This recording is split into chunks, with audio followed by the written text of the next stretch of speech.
कैसे करना है भैया? तो पेमेंट में एडवांस लगा।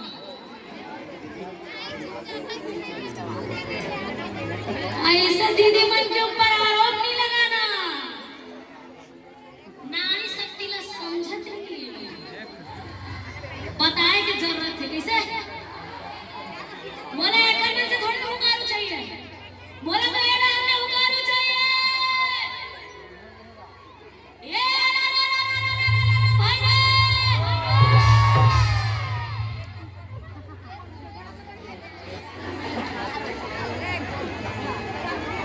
क्या कहते हैं? आपका क्या कहना है? संख्या के हिसाब से साउंड बहुत